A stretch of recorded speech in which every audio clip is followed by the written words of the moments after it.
How did a playful round of truth or dare turn into a public betrayal when my wife's smile revealed that her gorgeous friend had been sleeping with me behind her back? My name is Jake Morrison, and I used to think I understood betrayal. I was wrong. Real betrayal doesn't come with dramatic music or obvious signs. It comes with a smile, a casual touch, and the slow realization that everything you trusted was built on lies. I'm 38 years old, run a successful auto repair shop in Portland, Maine, and until 3 months ago, I thought I had a solid marriage. My wife Sarah and I had been together for 12 years, married for 10. We had our ups and downs like any couple, but nothing that seemed insurmountable. Sarah worked as a marketing coordinator for a local tech company, made decent money, and we lived comfortably in a 2-story colonial in the suburbs. The first crack appeared at a dinner party at our friend's house. Sarah's best friend Lisa had invited us over, along with her husband David. Lisa was one of those women who commanded attention wherever she went. Tall, blonde, with the kind of confidence that made people gravitate toward her. She'd been Sarah's college roommate, and they'd stayed close ever since. That night, I noticed something different. Lisa kept finding reasons to touch my arm when she laughed at my jokes. She complimented my shirt, asked about my work with genuine interest, and positioned herself so she was always in my line of sight. At first, I thought I was imagining things. Lisa had always been friendly, maybe a little flirtatious, but nothing that crossed any lines.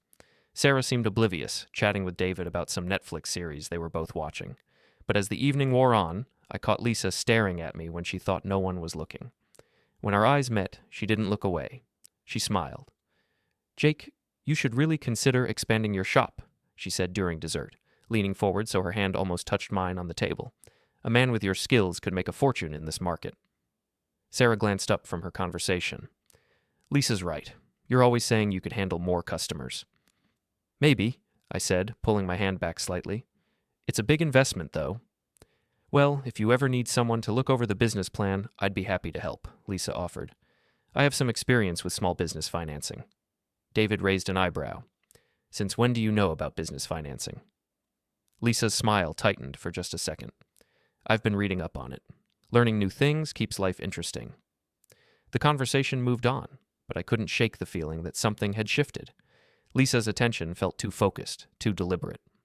When we left that night, she hugged me goodbye and whispered, "Don't be a stranger, Jake." Sarah was quiet on the drive home.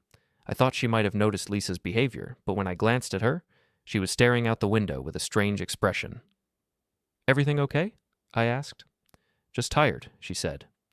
Long week. But it wasn't just tiredness. Over the next few weeks, Sarah started acting differently. She became more interested in my appearance, commenting on my clothes, suggesting I update my wardrobe. She started working out more, bought new perfume, and seemed to put extra effort into her makeup even for casual outings. "You look great," I told her one morning as she checked herself in the mirror before work. "Thanks," she said, but she seemed distracted.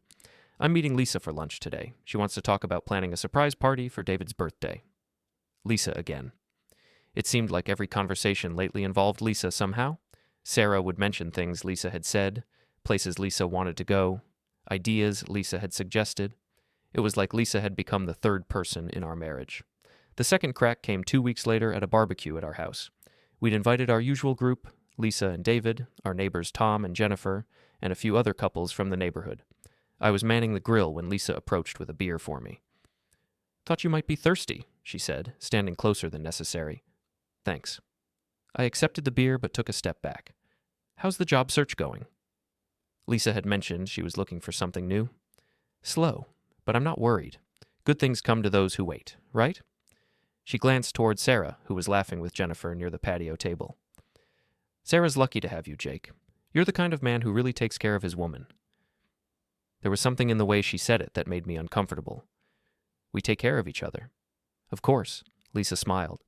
"That's what makes it so special." Later that evening, after everyone had gone home, Sarah was unusually quiet as we cleaned up. "Did you have fun tonight?" I asked, loading plates into the dishwasher. "Yeah, it was nice." She paused, holding a wine glass. Lisa seemed to really enjoy herself. "She always does. She's good at parties." Sarah set the glass down harder than necessary. "She's good at a lot of things." I looked at her. "What's that supposed to mean?" "Nothing, just an observation." But it wasn't nothing. I could see it in her face, the way her jaw tightened when she mentioned Lisa's name. Something was building between them, some kind of tension I didn't understand. The third crack was the biggest one yet, and it happened at Lisa and David's anniversary party. They'd rented a small event space downtown, invited about 40 people, and turned it into a real celebration. Sarah had spent an hour getting ready, changing outfits twice before settling on a black dress that hugged her curves. "You look incredible," I told her as we walked into the party. "I hope so," she said, but she was scanning the room, looking for someone. Lisa spotted us immediately and made her way over. She was wearing a red dress that was probably too tight and definitely too low-cut for the occasion, but she wore it with the confidence of someone who knew exactly what she was doing. "Sarah, Jake." She hugged Sarah first, then turned to me with that smile I was starting to recognize. "You both look amazing." "Thanks," I said. "Great party." "David really outdid himself with the planning," Lisa said, though I noticed David was across the room looking harried as he dealt with some issue with the catering. "Can I steal Jake for a minute, Sarah? I want to introduce him to someone who might be interested in his services." Sarah's smile was tight. "Of course." Lisa led me across the room to where a middle-aged man in an expensive suit was nursing a whiskey. "Jake, this is Richard Brennan. He owns 3 restaurants in town. Richard, this is Jake Morrison, the mechanic I was telling you about." We shook hands and talked briefly about his fleet vehicles, but I could tell Lisa wasn't really interested in making a business connection. She kept touching my arm, laughing at everything I said, and positioning herself so Richard couldn't help but notice how close she was standing to me. After a few minutes, Richard excused himself, and Lisa turned to me with that predatory smile. "He seemed interested," she said. "Maybe. Thanks for the introduction." "I like helping people I care about." She moved closer. "You know, Jake, if you ever need anything at all, you can call me." Before I could respond, Sarah appeared beside us. "Sorry to interrupt," she said, though she didn't sound sorry at all. "Jake, Tom was asking about that transmission work you did on his truck." "Right. I was grateful for the excuse to leave. I should go talk to him." As I walked away, I heard Sarah and Lisa start talking in low, intense voices. I couldn't make out the words, but the tone was unmistakable. Whatever was happening between them, it was coming to a head. The party continued, but the atmosphere felt charged somehow. I noticed people watching Sarah and Lisa, whispering to each other, glancing in my direction. David seemed oblivious, working the room like the social butterfly he'd always been, but everyone else could sense the tension. Around 10 o'clock, someone suggested a game of truth or dare. It was the kind of thing that would have seemed ridiculous among a group of adults, but everyone had been drinking, and the suggestion was met with enthusiasm. We gathered in a circle on the couches and chairs in the lounge area. Lisa took charge, as she always did, explaining the rules as if we were all teenagers who'd never played before. "Okay, everyone knows how this works. You choose truth or dare, and you have to follow through. No backing out once you've chosen." The first few rounds were harmless. Jennifer admitted to having a crush on her yoga instructor. Tom dared David to call his mother and sing happy birthday even though it wasn't her birthday. Everyone laughed, the tension seemed to ease, and I started to relax. Then it was Lisa's turn. "Truth or dare?" Sarah asked, and there was something in her voice that made everyone pay attention. Lisa smiled, that same predatory smile I'd been seeing all night. "Dare." Sarah's eyes glittered.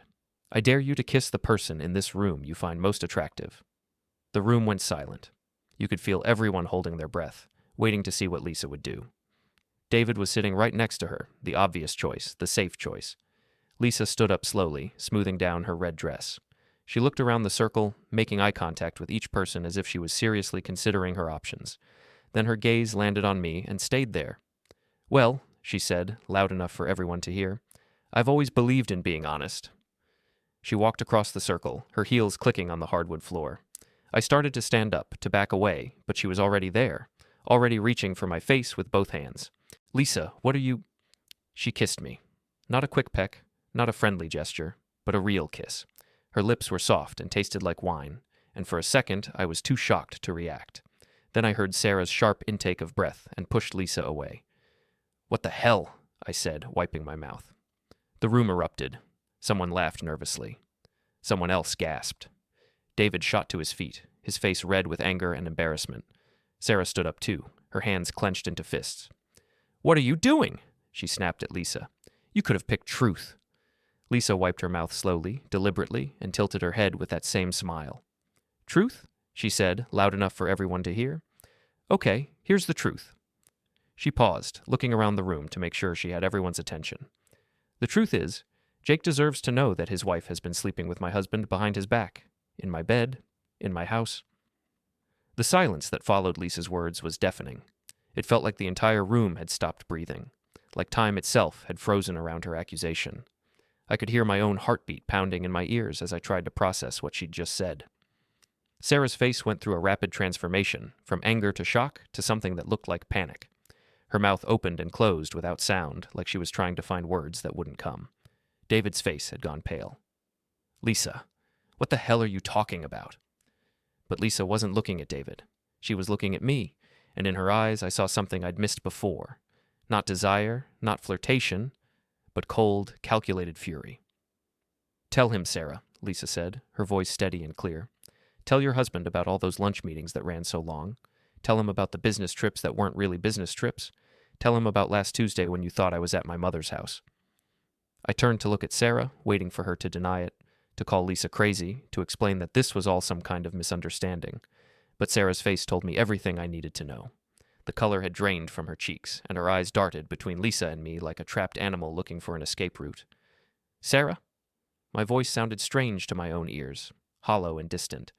"Jake, I can explain," she started, but Lisa cut her off. Can you explain why I came home early from my mother's last week and found you and David in my bedroom? Can you explain the hotel receipts I found in David's jacket? Can you explain the text messages?" Lisa pulled out her phone and started reading. "Tuesday, 2:47 p.m. Can't wait to see you tonight. Jake's working late again. Wednesday, 11:23 a.m. Last night was incredible. I can't stop thinking about you. Thursday." "Stop." David's voice was barely a whisper. "Just stop." But Lisa wasn't stopping. She was reading message after message, each one more explicit than the last, each one driving another nail into the coffin of my marriage. The other party guests sat frozen, some looking away in embarrassment, others staring in fascination at the train wreck unfolding before them. I felt something cold settle in my chest, a numbness that spread outward until I couldn't feel my hands or feet. This wasn't happening. This couldn't be happening. Sarah and I had problems, sure, but this? This level of betrayal? "How long?" I asked Sarah, my voice cutting through Lisa's recitation. Sarah's eyes filled with tears. "Jake, please, let me explain." "How long?" I repeated louder this time. 6 months, she whispered. 6 months. Half a year of lies, of coming home to her kisses and her smiles and her questions about my day, all while she was sleeping with our friend. 6 months of me wondering why she seemed distant, why she was working so many extra hours, why she'd started taking her phone with her to the bathroom. I stood up slowly, my legs unsteady. The room spun slightly, and I had to grab the back of my chair to keep from falling. "Jake," Sarah reached for me, but I stepped back. "Don't touch me. Please, let me explain. It wasn't supposed to happen. It just what? It just accidentally happened for 6 months? You just accidentally fell into bed with David over and over again?" David finally found his voice. "Jake, man, I'm sorry. I never meant for it to go this far." I turned to look at him, this man I'd considered a friend for years. We'd watched football together, gone fishing, shared beers on countless evenings, and the whole time he'd been planning to steal my wife. "How far did you mean for it to go?" I asked him. He couldn't meet my eyes. "I don't know. I wasn't thinking clearly." "For 6 months you weren't thinking clearly?" Lisa was watching all of this with obvious satisfaction. She'd accomplished what she'd set out to do, destroyed 2 marriages in one spectacular moment. But why? What had driven her to this point? "Why?" I asked her. "Why did you do this? Why not just tell me privately?" Lisa's smile faltered for the first time. "Because I tried that. I tried to tell you, tried to drop hints, tried to make you see what was happening, but you were so trusting, so blind to what was right in front of you. And meanwhile, your wife was using my house, my bed, lying to both of us. So you decided to humiliate everyone publicly?" "I decided to make sure the truth came out. Sarah wasn't going to tell you. David sure as hell wasn't going to tell me, so I took matters into my own hands." I looked around the room at the faces staring back at me. Some looked sympathetic, others uncomfortable, a few seemed almost excited by the drama. These were people I'd known for years, people I'd considered friends, and now they were all witnesses to the most humiliating moment of my life. "I need to go," I said, starting toward the door. "Jake, wait," Sarah called after me. "Please, we need to talk about this." I stopped and turned back to her. "Talk about what? About how you've been lying to me for 6 months? About how you've been sleeping with our friend in his wife's bed? About how everyone in this room probably knew except me? I looked around the circle again, and the guilty expressions on several faces told me I was right. They'd known. Maybe not all of them, but some of them had known and said nothing. "You're all cowards," I said. "Every single one of you who knew and said nothing." Tom cleared his throat. "Jake, we weren't sure." "Bullshit. You weren't sure, or you didn't want to get involved. There's a difference." I walked out of that party and didn't look back. Behind me, I could hear voices rising as the shock wore off, and everyone started talking at once. Sarah called my name, but I kept walking. I sat in my truck in the parking lot for a long time, trying to process what had just happened. My marriage was over. That much was clear. But beyond that, I felt lost. 12 years of my life, gone in an instant. And not just my marriage. My entire social circle was contaminated now. How could I face any of these people again? My phone buzzed with a text from Sarah. "Please come home so we can talk." I deleted it without responding. Another text. "I know you're angry, but we can work through this." Delete. Another. "I love you. Please don't give up on us." I almost threw the phone out the window. Love? She loved me? You don't destroy someone you love. You don't lie to them for 6 months, sleep with their friend, and then claim it's love. I started the truck and drove home, but when I got there, I couldn't bring myself to go inside. Instead, I sat in the driveway, looking at the house we'd bought together, the life we'd built together, and tried to figure out what came next. The front door opened, and Sarah came out. She'd changed out of her black dress into jeans and a sweater, and her face was red from crying. She approached the truck cautiously, like I was a wild animal that might bolt. "Jake, will you please come inside so we can talk?" I rolled down the window. "What's there to talk about?" "Everything. This whole situation, what it means, where we go from here." "Where we go from here is simple. You pack your things and leave." Her face crumpled. "Jake, please. I made a mistake. A huge mistake. But it doesn't have to end our marriage." "A mistake?" "Sarah, you had an affair for 6 months." "That's not a mistake. That's a choice you made over and over again." "I know how it looks, but it wasn't like that. David and I, we were both going through difficult times, and we found comfort in each other. It wasn't about not loving you." I stared at her. "Do you hear yourself? You're actually trying to justify this?" "I'm not justifying it. I'm trying to explain." There's nothing to explain. You cheated. You lied. You humiliated me in front of all our friends. What part of that needs explanation?" She was crying harder now, mascara running down her cheeks. "I never meant for you to find out like this. I was going to end it with David, I swear. I just needed time to figure out how." "When? When were you going to end it? After another 6 months? A year? When you decided you were done using me as cover?" "It wasn't like that." "Then what was it like, Sarah? Explain it to me. Make me understand how the woman I've loved for 12 years could do this to me." She leaned against the truck, her hands shaking. "I felt invisible, Jake. In our marriage, in my job, in everything. David made me feel seen, made me feel wanted in a way I hadn't felt in years." "So this is my fault? I made you cheat?" "No, that's not what I'm saying. I'm saying that our marriage had problems, and instead of talking to you about them, I made a terrible decision." "What problems? What problems were so bad that you had to sleep with David to solve them?" She was quiet for a long moment. "We stopped connecting. We became roommates instead of lovers. When was the last time we had a real conversation about anything other than bills or schedules?" I thought about it and realized she might have a point.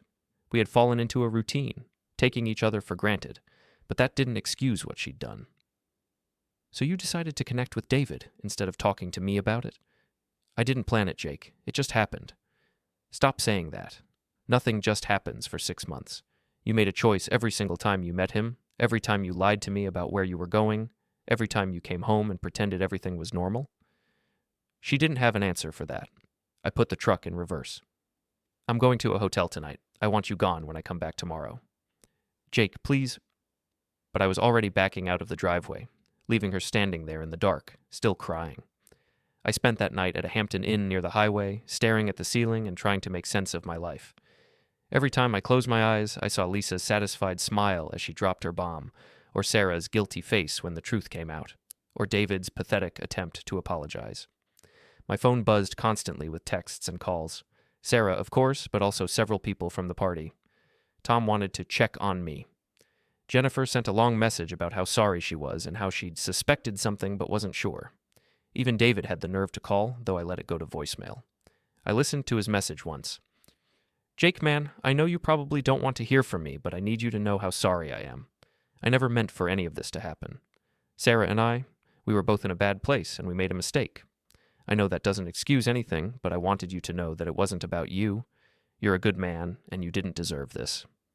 I deleted it immediately. His apology was worthless, just words meant to make himself feel better. The next morning, I drove to my shop instead of going home. I needed time to think, and work had always been my sanctuary. There's something therapeutic about fixing things that are broken, about taking something that doesn't work and making it whole again. If only marriages were as simple as transmissions. My assistant manager, Carlos, was already there when I arrived. Boss, you look like hell, he said, looking up from the invoice he was reviewing. Rough night. Want to talk about it? Carlos had been working for me for 5 years. He was a good mechanic and a better man, with a wife and 2 kids he adored. He was also one of the few people in my life who wasn't connected to the social circle that had just imploded. My wife's been cheating on me, I said, because there was no point in sugarcoating it. Carlos set down his paperwork. Shit, Jake, I'm sorry. How did you find out? I told him about the party, about Lisa's revelation, about the 6 months of lies. He listened without interrupting, his expression growing darker as the story went on. That's rough, man. What are you going to do? Divorce her, I guess. I don't see any other option. You sure? I mean, people work through these things sometimes. I looked at him. Could you work through it if Maria cheated on you for 6 months? He considered this. No, probably not. Once that trust is broken, he shook his head. You're right. Some things can't be fixed. We worked in relative silence for the next few hours. I threw myself into a transmission rebuild, losing myself in the familiar rhythm of disassembly and diagnosis. It was almost noon when my phone rang. Jake Morrison. Mr. Morrison, this is Patricia Walsh from Walsh & Associates. I'm a divorce attorney. I understand you might be in need of legal representation. I stepped outside to take the call. How did you get my number? Your wife contacted our office this morning. She's retained our services for her divorce proceedings. The words hit me like a punch to the gut. Sarah had already hired a lawyer. While I was trying to process what had happened, she was already moving to protect herself. I see. Mr. Morrison, I want to be clear that I'm calling as a courtesy. Sarah asked me to reach out to see if you might be interested in mediation rather than a contested divorce. What does that mean exactly? It means working together to divide assets and settle matters amicably rather than fighting it out in court. It's typically faster and less expensive for both parties. I almost laughed. She cheats on me for 6 months, humiliates me in public, and now she wants to settle things amicably? Mr. Morrison, I understand you're angry, and you have every right to be, but from a practical standpoint, mediation really is in everyone's best interest. I'll think about it. Of course, if you decide you'd like to pursue that route, or if you need a referral to another attorney, please don't hesitate to call. After I hung up, I realized I was shaking. Sarah was already 3 steps ahead of me, already planning her exit strategy. How long had she been thinking about this? Had she been preparing for this moment while she was still sleeping with David? I called my own attorney, a guy named Mike Brennan, who'd helped me with the business incorporation years earlier. Jake, good to hear from you. What can I do for you? I need a divorce attorney, the best one you know. Ah, I'm sorry to hear that. Let me give you a name. He referred me to a woman named Catherine Ross, who had a reputation for being thorough and aggressive. I called her office and managed to get an appointment for that afternoon. Catherine Ross was exactly what I'd expected. Sharp, professional, and direct. Her office was downtown in one of the newer buildings, with a view of the harbor that probably cost her a fortune in rent. Tell me what happened, she said, after we'd exchanged pleasantries. I told her the whole story, from Lisa's strange behavior to the party revelation to Sarah's lawyer calling me that morning. 6 months, she said, making notes. And you have no joint children? No. Any significant assets? House, businesses, investments? The house, my business, some retirement accounts. Nothing too complicated. And you're certain about the timeline of the affair? Lisa seemed pretty certain.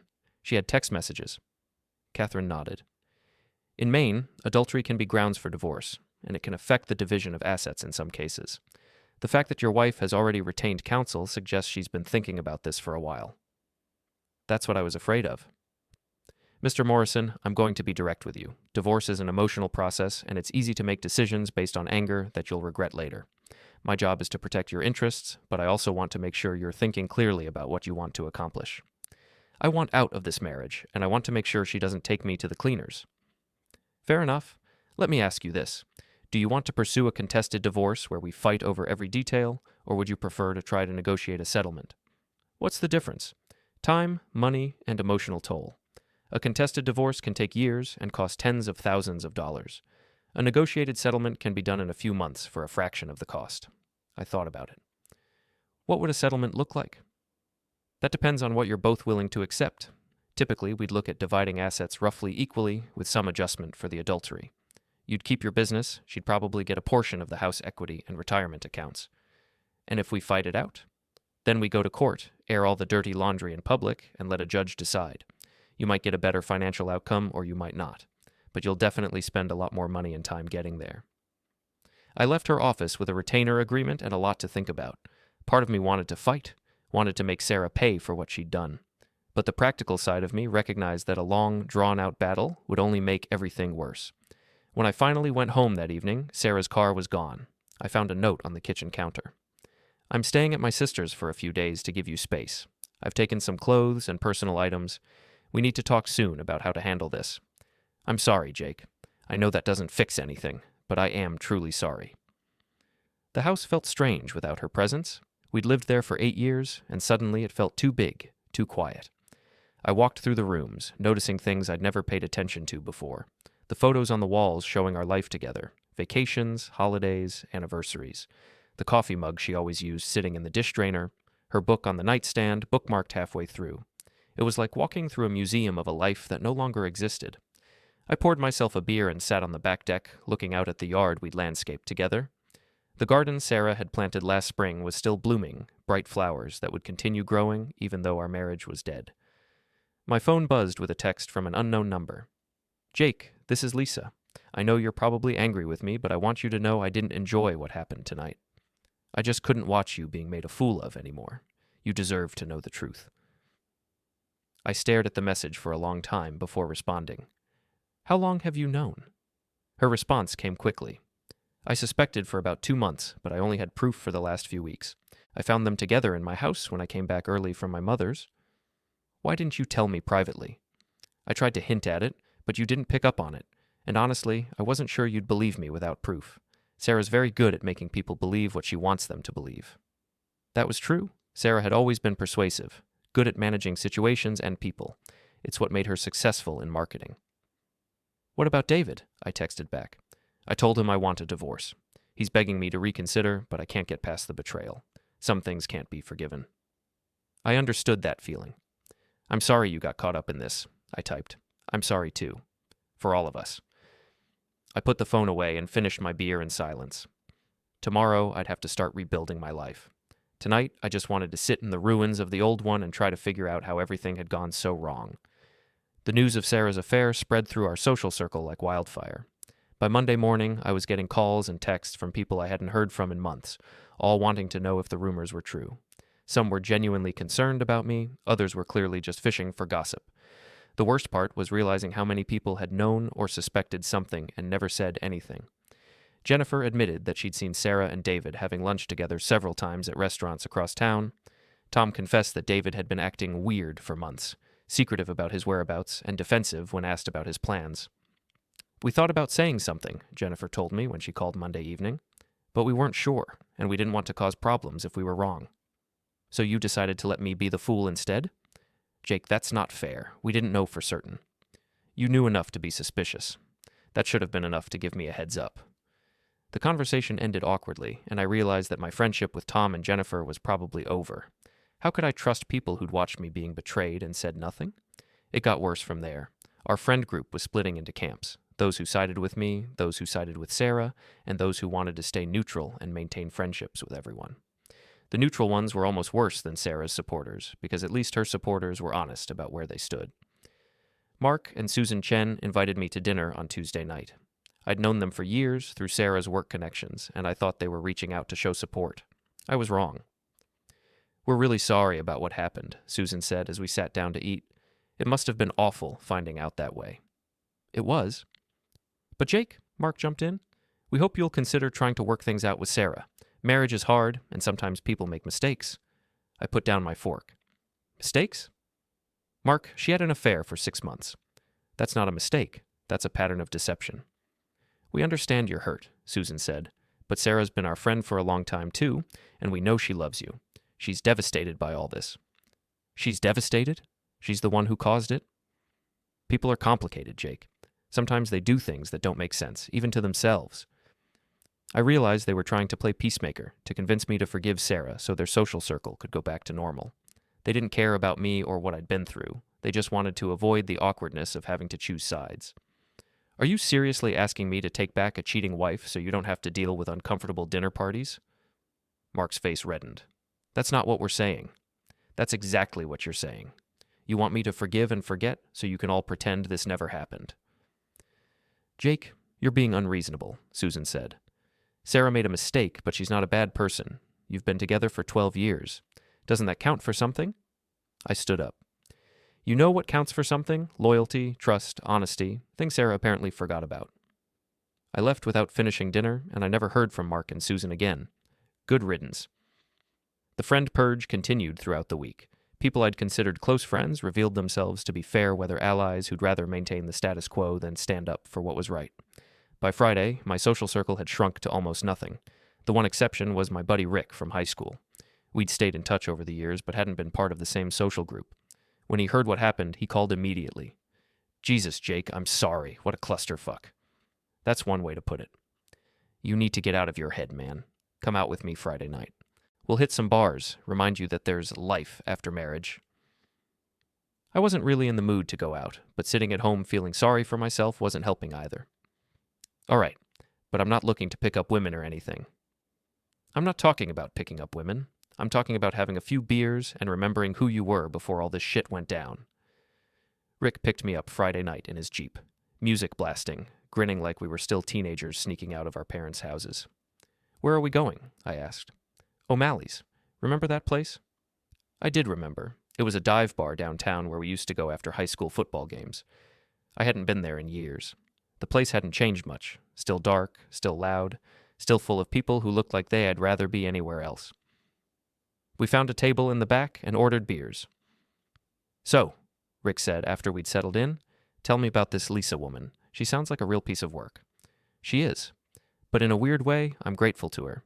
If she hadn't said something, I might have gone on being an idiot for months or years. Still, dropping that bomb in public was pretty harsh. Yeah, but a private conversation wouldn't have had the same impact. Sarah would have found a way to spin it, make excuses, convince me to give her another chance. You think she deserves another chance? I considered the question. Honestly, I don't know. Part of me still loves her, or loves who I thought she was, but I can't get past the lying. It wasn't just the sex, you know.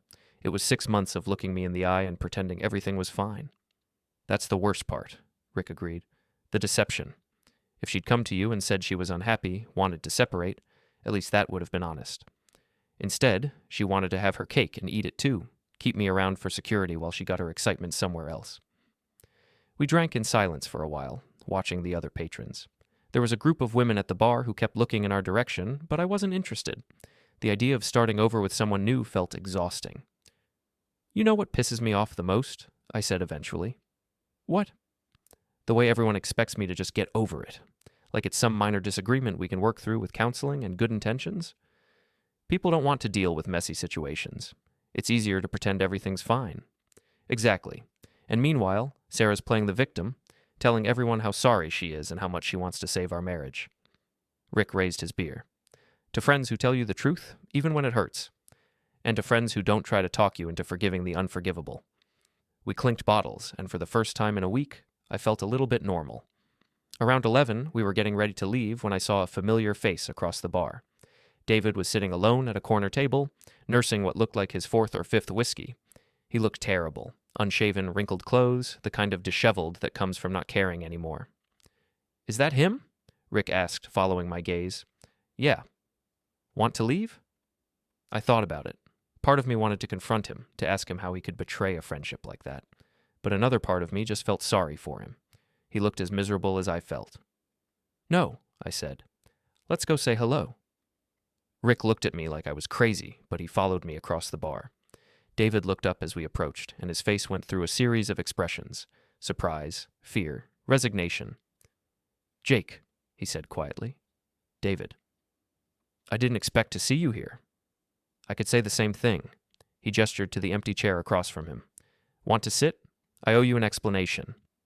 I sat down, though Rick remained standing, ready to intervene if things got ugly. "There's nothing to explain," I said. "You slept with my wife. Pretty straightforward. It wasn't supposed to happen. I know that sounds like bullshit, but it's true." "How does something like that just happen, David? You don't accidentally have an affair for 6 months?" He took a long drink. "Lisa and I have been having problems for years. Dead bedroom, constant fighting, talking about divorce, but never following through. Sarah was having issues with you, too, feeling neglected, unappreciated. So you decided to comfort each other? We started talking, just as friends, meeting for coffee, lunch, venting about our marriages. It felt good to have someone who understood what I was going through. And then? And then one day it went too far. We'd had a few drinks, we were both feeling sorry for ourselves, and it just happened. Once? At first. But then we started meeting more often, and it became more." I studied his face. He looked genuinely remorseful, but that didn't change anything. "Did you love her?" I asked. He was quiet for a long time. I thought I did. Or maybe I loved the way she made me feel, like I was interesting again, desirable. Lisa and I had been roommates for so long, I'd forgotten what it felt like to be wanted. "So you used my wife to feel better about yourself?" That makes it sound calculated. It wasn't like that. Then what was it like? It was selfish and stupid. And I'm sorry, Jake. I'm sorrier than you'll ever know. I believed he was sorry, but sorry doesn't undo 6 months of betrayal. "What happens now?" I asked. "Lisa wants a divorce. She's already filed papers, and honestly, I don't blame her. I destroyed our marriage. What about Sarah? What about her? Are you still seeing her?" He shook his head. "It ended the night of the party. She wants to try to save her marriage, and I just want to disappear for a while." I stood up. "For what it's worth, David, I hope you figure out how to live with yourself." "Jake?" But I was already walking away, Rick beside me. "That was big of you," Rick said as we got back to his car. "Was it? I feel like I should have hit him." "Violence wouldn't have made you feel better. Trust me on that one." As we drove home, I thought about David sitting alone in that bar, drowning his guilt in whiskey. Part of me felt sorry for him, but mostly I just felt empty. The anger was starting to fade, replaced by a hollow sadness that was somehow worse. My marriage was over, my social circle was destroyed, and I still had to figure out how to move forward from here. 2 weeks after the party, I was finally ready to face Sarah. We'd been communicating only through lawyers, dividing up our lives like a business transaction. But there were things that needed to be said, conversations that couldn't happen through attorneys. I called her on a Thursday evening. She answered on the first ring, like she'd been waiting for my call. "Jake, we need to talk, in person." "Okay, when?" "Tomorrow night, 7 o'clock, the house. I'll be there." I spent Friday at work trying to focus on anything other than the upcoming conversation. Carlos noticed my distraction and sent me home early. "Go deal with whatever's eating at you," he said. "You're no good to anyone like this." I went home and cleaned the house, which was stupid since Sarah had lived there for 8 years and knew what it looked like. But I needed something to do with my hands, some way to burn off the nervous energy. She arrived exactly at 7, looking nervous and hopeful. She'd lost weight over the past 2 weeks, and there were dark circles under her eyes that makeup couldn't quite hide. "Hi," she said softly. "Come in." We sat in the living room, on opposite ends of the couch that we'd picked out together 3 years earlier. The distance between us felt like an ocean. "You look tired," she said. "I am tired. Tired of lawyers, tired of dividing up our stuff, tired of people asking me how I'm doing." "Jake, I want you to know—" "Let me talk first," I interrupted. "I've been thinking about this conversation for 2 weeks, and I need to get some things off my chest." She nodded and folded her hands in her lap. "I keep trying to understand how we got here," I said. "How the woman I married, the woman I trusted completely, could lie to me for 6 months. And I think I'm starting to figure it out. Jake, you fell out of love with me, maybe a long time ago. But instead of being honest about it, instead of talking to me or suggesting counseling or asking for a separation, you decided to have your cake and eat it too." Her eyes filled with tears. "That's not how it was." "Then tell me how it was. Make me understand." She took a shaky breath. "I didn't fall out of love with you. I fell out of love with us. with what we'd become, we were like roommates, Jake. We had our routines, our responsibilities, but we stopped really seeing each other. So you found someone who saw you? David made me feel alive again. When I was with him, I remembered who I used to be before I became just half of a couple. And what was I supposed to be feeling during those 6 months? Because I thought we were fine. I thought we were happy. That's part of the problem. You were content with fine. I needed more than fine. I stared at her. So this is my fault? I didn't give you enough attention, so you had to go find it somewhere else? No, that's not what I'm saying. I'm saying that our marriage had problems, and instead of addressing them with you, I took the coward's way out. At least you admit you're a coward. She flinched. I deserve that. You deserve a lot worse than that. Do you have any idea what the last 2 weeks have been like for me? Having to tell people that my wife was cheating on me, watching our friends choose sides, sitting in a lawyer's office dividing up our life like we're business partners dissolving a company? I never wanted it to come out like that. Lisa, don't blame Lisa. She didn't make you cheat. She just exposed it. I know. You're right. I'm not trying to make excuses. Then what are you trying to do? I'm trying to save our marriage. I laughed, but there was no humor in it. Our marriage is over, Sarah. It ended the moment you decided David was more important than your wedding vows.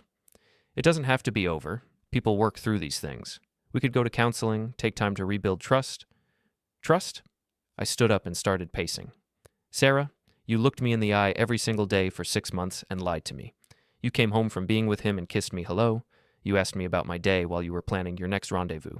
How am I supposed to trust you again? I don't know, but I want to try. Why?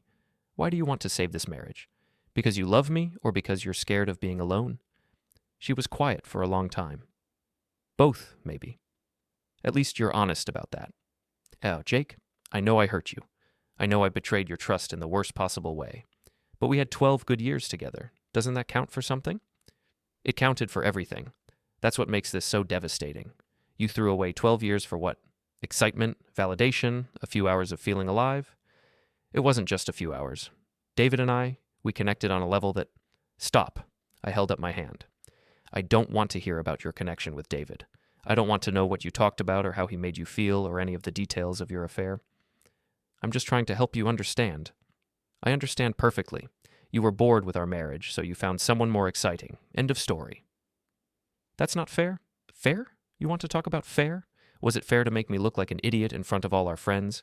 Was it fair to let me plan our anniversary dinner while you were sleeping with David? Was it fair to lie to me every single day for 6 months? She was crying now, mascara running down her cheeks. No, none of it was fair. I was selfish and cruel, and I hate myself for what I did to you. Good. You should hate yourself. Jake, please. I know you're angry, and you have every right to be. But I love you. I've always loved you, even when I was with David. No, you don't get to say that. You don't get to claim you love me after what you did. Love doesn't betray. Love doesn't lie. Love doesn't humiliate. Love makes mistakes. This wasn't a mistake. A mistake is forgetting our anniversary or saying something hurtful in an argument. This was a calculated decision that you made over and over again for 6 months. I sat back down, suddenly exhausted. I used to think I knew you. I used to think I could predict how you'd react to any situation, what choices you'd make, what kind of person you were at your core. Now I realize I was married to a stranger. I'm not a stranger. I'm the same person I've always been. No, you're not. The Sarah I married would never have done this to me. She would have talked to me if she was unhappy. She would have suggested counseling or separation before she'd cheat. She would have respected me enough to be honest. People change, Jake. People grow apart. It doesn't mean they stop being who they are. You're right, people do change. And you changed into someone I don't recognize and don't respect. She reached for me, but I pulled away. Don't touch me. Jake, I want you to leave now. Can we please keep talking? We haven't finished. Yes, we have. There's nothing left to say. She stood up slowly, wiping her eyes. I'll always love you, Jake. No matter what happens with the divorce, no matter how much you hate me, I'll always love you. Then you should have thought about that before you threw us away. After she left, I sat alone in the quiet house and felt something shift inside me. The anger was still there, but it was different now. Colder, more focused. Sarah wanted to save our marriage, wanted me to forgive and forget so we could go back to pretending everything was fine. But I wasn't interested in pretending anymore. I was done being the understanding husband, the reasonable one, the man who put everyone else's comfort ahead of his own dignity. If Sarah wanted a war, she'd get one, and I intended to win. The next morning, I called Catherine Ross and told her to forget about mediation. I wanted a contested divorce, and I wanted to make sure Sarah paid for what she'd done. Are you sure about this, Jake? A contested divorce will be expensive and time-consuming. I'm sure. I want her to understand that actions have consequences. All right, let's talk strategy. For the first time in weeks, I felt like I was taking control of my life again. Sarah had made her choice when she decided to cheat. Now she'd have to live with mine. The real war was just beginning. Catherine Ross wasn't kidding when she said a contested divorce would be expensive. Over the next month, I spent more money on legal fees than I'd spent on my truck. But it was worth it to watch Sarah squirm as we fought over every asset, every piece of property, every shared memory that could be assigned a dollar value. Her lawyer, Patricia Walsh, tried repeatedly to get us back to the mediation table. She sent letters, made phone calls, and even suggested we try collaborative divorce, a process where both parties work together with their attorneys to reach an agreement. My client is willing to make significant concessions to avoid a protracted court battle, she wrote in one letter. She recognizes that her actions have caused considerable pain, and she wants to resolve this matter as amicably as possible. Catherine showed me the letter during one of our meetings. She's offering you 60% of the house equity and her entire retirement account. That's a generous offer, Jake. I don't want generous. I want everything I'm legally entitled to. Which might not be as much as you think. Maine is a no-fault divorce state, which means the adultery doesn't automatically entitle you to a larger share of assets. But it can be a factor, right? In some cases, if we can prove that marital funds were used to support the affair, hotel rooms, dinners, gifts, then we might be able to argue for reimbursement. Then let's prove it. We subpoenaed Sarah's credit card records, bank statements, and phone records. What we found was even worse than I'd imagined. Over the 6 months of her affair, she'd spent thousands of dollars on hotels, expensive dinners, lingerie, and gifts for David. All of it charged to our joint credit cards. There were hotel receipts from Portland, Boston, and even a weekend in New York that she'd told me was a work conference. Restaurant bills from places I'd never heard of. Always for 2 people, always during times when she'd told me she was working late or meeting girlfriends. The most painful discovery was a charge for an expensive watch from a jewelry store downtown. The receipt was dated 2 weeks before our wedding anniversary. While I was planning a romantic dinner to celebrate 12 years of marriage, she was buying gifts for her lover. This is good, Catherine said, reviewing the financial records. We can make a strong argument that she used marital funds to support her adultery. That should get us reimbursement plus a larger share of the remaining assets. But the financial battle was just the beginning. The real war started when our former friends began choosing sides, and I realized that most of them were choosing Sarah. It started with small things, invitations to parties that didn't come, group texts that I was mysteriously left out of, conversations that stopped when I walked into a room. The breaking point came at a charity fundraiser for the local animal shelter. It was an event Sarah and I had attended together for years, and I decided to go alone to show that I wasn't going to hide from our social circle. It was a mistake. The moment I walked into the hotel ballroom, conversations stopped. People stared, whispered, and then deliberately turned away. I made my way to the bar, ordered a whiskey, and tried to act like I belonged there. Jake! I turned to see Mark Chen approaching with a fake smile plastered on his face. Behind him, I could see Susan watching nervously. Mark? How are you holding up? This whole situation must be so difficult. I'm managing. Good, good. Listen, Susan and I were just talking, and we really think you should consider working things out with Sarah. She's absolutely devastated by all this. I took a sip of my whiskey. Is she here tonight? Well, yes, but I looked around the room and spotted her near the silent auction tables, surrounded by a group of women who were clearly offering comfort and support. She was wearing a black dress that made her look fragile and vulnerable, the perfect costume for playing the victim. She looks devastated, I said dryly. Jake, she made a mistake. A big mistake, but people can change. People can learn from their errors. Some mistakes are unforgivable, Mark. Nothing is unforgivable if both people are willing to work at it. I turned to face him fully. Tell me something, Mark. If Susan cheated on you for 6 months, lied to you every day, spent your money on hotels and gifts for her lover, would you forgive her? Mark's smile faltered. That's different. How is it different? It just is. Every situation is unique. No, every situation is not unique.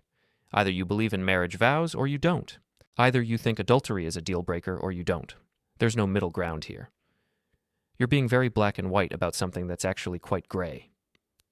The only thing gray here is your moral compass. Mark's face flushed red. That's uncalled for. Is it? You're asking me to forgive my wife for betraying me in the worst possible way, just so you and Susan don't have to deal with the awkwardness of having divorced friends.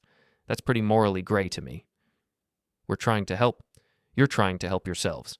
You want everything to go back to normal so you can have your comfortable dinner parties and couples vacations without having to choose sides. There don't have to be sides, Jake. You and Sarah can work through this. There are always sides, Mark.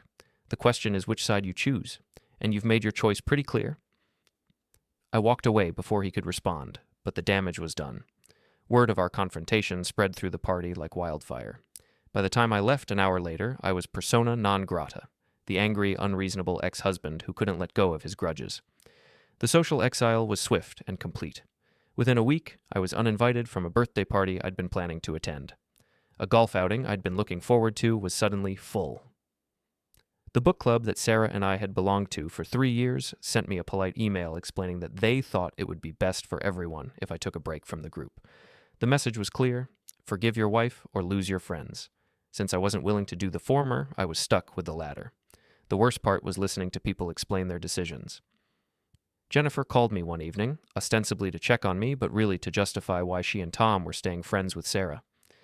We've known Sarah for 8 years, she said. We can't just cut her out of our lives because she made a mistake. You've known me for 8 years, too. I know, and we care about you just as much. But Sarah needs support right now. She's going through a really difficult time. She's going through a difficult time? She's the one who caused this mess. Jake, I understand you're hurt, but Sarah is genuinely remorseful. She's seeing a therapist. She's trying to understand why she did what she did. She's working on herself. Good for her. Maybe she should have worked on herself before she destroyed our marriage. People make mistakes, Jake. Even good people sometimes do terrible things. Then I guess we disagree about what makes someone a good person. The conversation ended badly, and I haven't spoken to Jennifer since. It was the same pattern with everyone. They'd call or text to check on me, but really they were calling to explain why they were choosing Sarah over me. The reasons varied, but they all boiled down to the same thing. Sarah was playing the role of the repentant sinner, while I was cast as the unforgiving husband who couldn't move past his anger. She was getting therapy. I was being vindictive. She was trying to grow as a person. I was stuck in the past. She was showing vulnerability. I was showing only rage. It was masterfully done, really.